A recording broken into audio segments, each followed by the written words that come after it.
Jeudi 21 mars, face à la presse, François Astorg, le maire d'Annecy, et Alexandre Mulatier-Gachet, son premier adjoint, présentent les grandes lignes du budget 2024 de la ville. Une tendance ressort principalement de cette mouture. L'équipe en place ne veut pas toucher au service public. On a un patrimoine très vieillissant. Il y a encore 2 ans, on a été obligé de fermer une école en urgence parce qu'il y avait des défauts structurels. Donc on doit continuer à investir pour entretenir le patrimoine. Il en va de la qualité de vie des Annéciens et du développement patrimonial de la ville. Vous savez, en fait, le sujet, c'est refuser de dégrader le service public, continuer la fusion, accompagner la transition écologique et sociale, quand je dis sociale, puisque l'inflation a mis à mal beaucoup de familles et on a aujourd'hui des gens qui sont au seuil de pauvreté. On n'imagine pas, mais sur Annecy, c'est 10% de la population.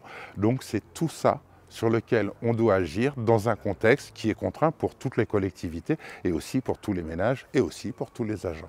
4 jours plus tard, c'est devant Cap Peria, à Sénaux, que les principaux intéressés par ces mesures se sont donné rendez-vous pour manifester, rencontrer et échanger avec les élus, juste avant la tenue d'un conseil municipal très attendu, car ils devaient valider le vote ou non du budget 2024. On est déjà venu 2 fois, donc du coup on sait que c'est le vote du budget.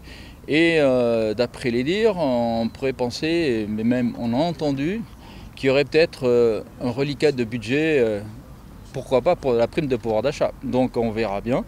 Nous, ce qui nous est important, on a 2 choses. On a la prime de pouvoir d'achat de 800 € que le maire a jusqu'à juin 2024 pour verser. Et puis il y a notre fameux régime indemnitaire, c'est une prime que les agents de la fonction publique territoriale touchent. Comme prévu, la séance de ce lundi soir a été animée et les échanges parfois tendus entre les différents groupes, notamment lors de l'adoption de la hausse de la taxe foncière qui augmente de 14%.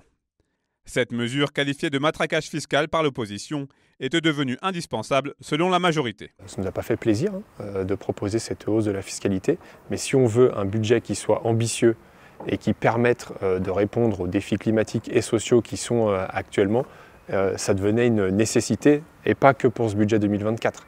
Ces 10 millions en plus qui vont rentrer en recettes dans la ville d'Annecy vont aussi servir chaque année. Et du coup, chaque année plus tard, on va avoir 10 millions supplémentaires qui vont nous permettre de faire d'autres investissements. Et c'est ça qui vraiment nous a guidés, d'avoir ce chiffre-là et de pouvoir l'investir pour la ville d'Annecy. D'un montant total de 467 millions d'euros, le budget 2024 d'Annecy a été adopté par 36 voix pour, 18 élus ont voté contre et 15 se sont abstenus.